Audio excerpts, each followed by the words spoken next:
Recursos minerais continua sendo o assunto desta aula. No Brasil, os minérios de ferro aparecem em quase todas as regiões. Uma das maiores concentrações desse minério está em Minas Gerais, numa área bastante restrita, o chamado quadrilátero ferrífero, limitado pelas cidades de Belo Horizonte, Santa Bárbara, Mariana e Congonhas, onde o ferro surge a céu aberto. Além do quadrilátero ferrífero, o Éder vai analisar outros projetos recentes, como o da Serra dos Carajás, o Jari e o Vale do Trombetas. Oi, gente, tudo tranquilinho? Grande assunto, ou melhor, continuação do nosso grande assunto da aula anterior, foi recursos minerais. Então, hoje, de novo, recursos minerais para você. E vamos começar recordando já o mais importante, que é você lembrar quais são as áreas de principal exploração mineral no Brasil. Estou falando de minérios metálicos, principalmente. Existem os não metálicos. Os que caem mais em prova são os metálicos. É esses que eu estou abordando. A gente está aqui para isso, certo? Então tem que ficar atento. Então, para recordar de novo aquele mapinha da aula passada que deixou você nervoso. Olha que legal, veja. Explorações minerais no Brasil. Explorações minerais. Então, de novo, recordando cada uma delas, que já esqueceram, uma semana depois, já esqueceu. Quadrilátero ferrífero, uma das mais antigas, áreas de exploração. Ferro, principalmente, olha o nome, né? Manganês. Carajás, uma das mais recentes áreas de exploração, dos anos 70 para cá. Ferro, por exemplo, também manganês. Ouro, né? Várias coisas aí. Jari, bauxita, caulim, Serra do Navio, manganês. Lembra a Serra do Navio? Que já está tudo no navio, foi embora, praticamente esgotada. Os minérios de maior teor, de maior valor no mercado internacional já foi mandado embora. Trombetas, importante, Vale do Trombetas, área de produção de bauxita, margem esquerda do Amazonas. Estanho em Rondônia e Urucum, maciço de Urucum, que fica no Pantanal, Mato Grosso do Sul. Área de grande ocorrência de ferro e manganês. O detalhe é que o maciço de Urucum, uma curiosidadezinha, ele no geral é pouco explorado.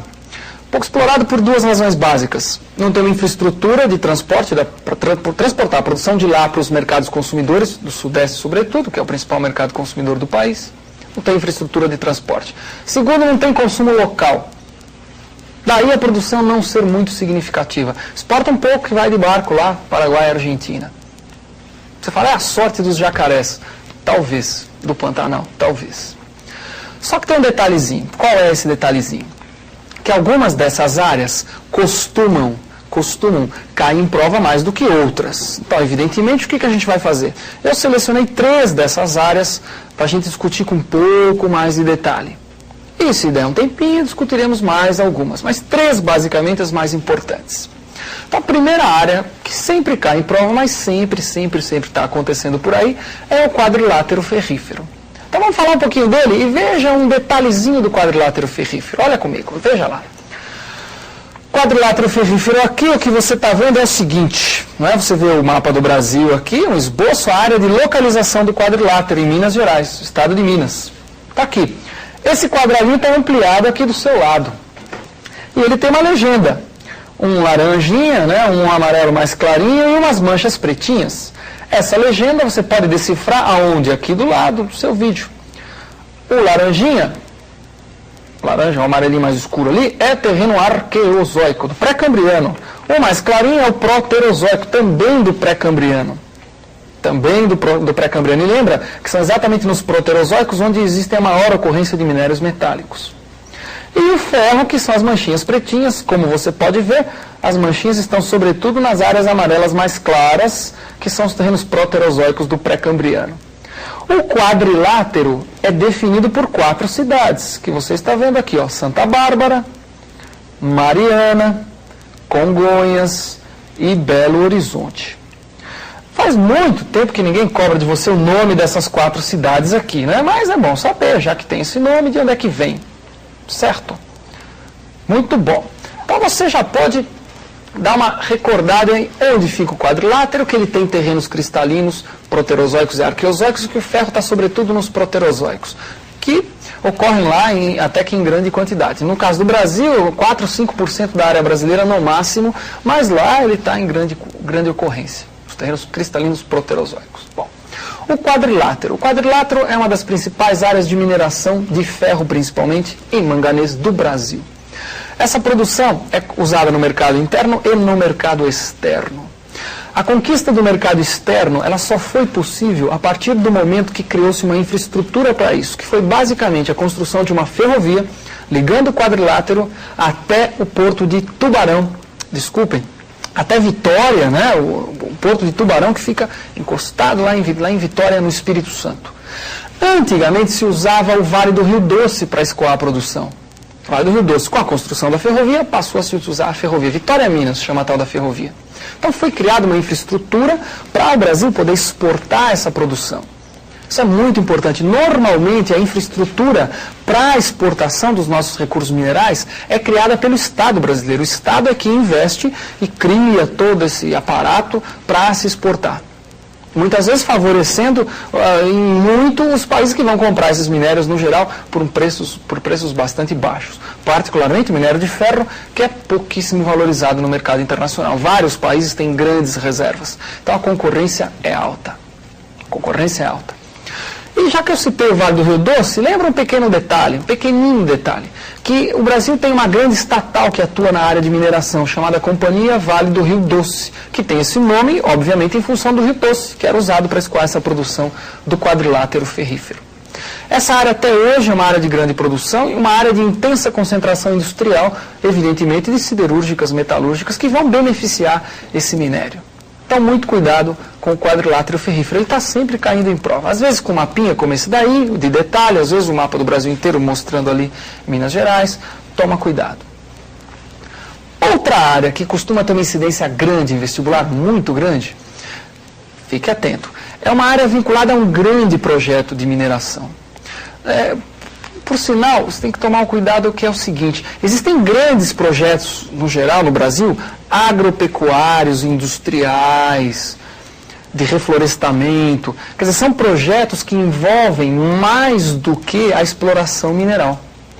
E esses caem muito em prova. Eu selecionei 2 deles para discutir com vocês. Um deles é esse aqui, acompanha comigo. Veja lá. O tal do projeto Grande Carajás, que evidentemente está localizado na Serra dos Carajás, que fica no Pará. Olha aqui a localização, setinha aqui, está vendo? Mostrando aqui, ó, no Pará. E aqui do lado uma ampliação da área dos Carajás. Ele fica perto de 2 serras, Serra dos Carajás, essa aqui que a seta está apontando. Fica perto de 2 outras serras muito conhecidas de vocês. Uma chamada de Serra Cabeluda, nem tanto conhecida, mais fácil de guardar, porque fica do lado de uma outra serra, que é a tal da Serra Pelada. Não é engraçado? Pelada, Cabeluda. A Pelada ficou famosa em função da exploração de quê? De ouro, né? Garimpo de ouro, que é feito em larga escala no Brasil também. Agora, a Serra dos Carajás está perto, está aqui, ó. Fica não muito distante do Vale do Tocantins, relativamente perto do Rio Tocantins. Está aqui os Carajás. Ora, o grande projeto Carajás, grande, por que chama grande? Porque ele envolve uma série de atividades além da mineração, exploração de ferro, manganês e outros minérios, né? Mas outras atividades, como a criação de polos industriais na área, minerometalúrgicos, por exemplo, como a criação de desenvolvimento da agropecuária na área, agroindústria na área, a indústria de papel, celulose, reflorestamento para fornecer essa matéria-prima para a indústria de papel e celulose. Então, por isso que é chamado de Grande Carajás, envolve uma série de atividades. Muito embora nós saibamos que o quê? Que, dentre essas todas as atividades, o que é que está ocorrendo mais no Brasil? No caso, na região dos Carajás? A exploração de minérios, praticamente. É o que foi para frente para valer. Bom, esse é mais um exemplo de infraestrutura criada pelo governo federal para facilitar uma exportação. Uma grande infraestrutura foi criada para o projeto Grande Carajás funcionar. Infraestrutura que vai desde a criação de um núcleo de povoamento na região, construindo uma cidade praticamente, até a infraestrutura de transporte com ferrovia saindo de Carajás, indo até o Maranhão, São Luís, perto de São Luís, Porto de Ponta da Madeira, no Maranhão. Então, uma baita ferrovia enorme, sai do Pará para o Maranhão. E a construção de um porto, o aparelhamento de um porto para exportar isso aí, mandar para fora a produção da região. Além disso, foi construída também uma hidrelétrica para dar o suporte energético para a produção mineral, para a atividade industrial decorrente dessa produção mineral. Então, teve ideia do gigantismo da coisa? A hidrelétrica é Tucuruí, no próprio rio Tocantins. Guardou? Então, fizeram uma hidrelétrica, uma ferrovia, um porto, investimento do Estado. Fácil. A questão de Carajás, que normalmente é cobrada em prova básica, né, a questão mais importante, é a questão do famoso custo-benefício. Carajás, o grande projeto, tinha um custo muito alto, né, uma soma enorme, segundo a própria Companhia Vale do Rio Doce, superando os 60 bilhões de dólares, uma coisa gigantesca, e um retorno bastante duvidoso. Então, essa era a grande crítica que se faz ao programa Carajás. Certo? O programa que parou, né? O que foi para frente dele é a parte de mineração, sobretudo para exportação. Principalmente isso. A atividade industrial cresceu pouco, muito longe do que previa o projeto. E a nossa última areazinha, outro também grande projeto que eu separei para vocês, é o projeto Jari.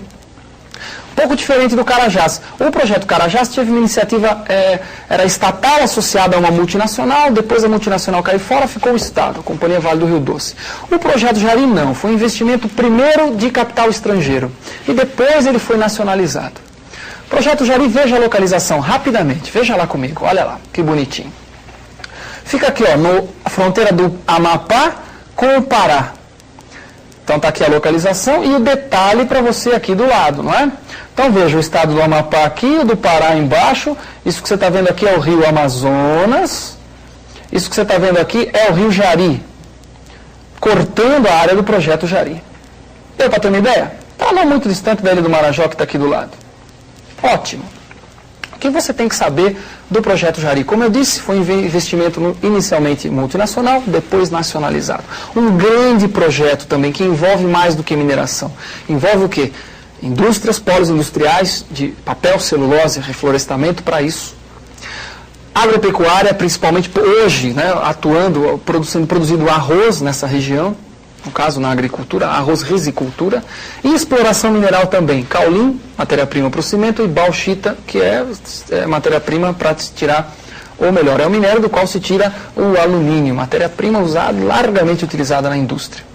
Certo? Esse é o grande projeto Jari. Então veja lá, ó, os que caem mais em prova, a área do quadrilátero e dois grandes projetos, o Jari e o Carajás. Então esses costumam cair muito em prova, a área de localização que produz infraestrutura criada, investimento estrangeiro ou não, essas coisinhas que a gente comentou. Certo? Existem outros projetos que têm uma incidência muito menor, como trombetas, que produz bauxita, que eu já comentei no comecinho da aula. Então fique atento, cuidado com isso, pega um mapinha, vê a localização dessas coisas todas, tá legal? E você vai ver que vai estar lá e você vai faturar mais um pontinho aí. Um grande abraço e até a próxima.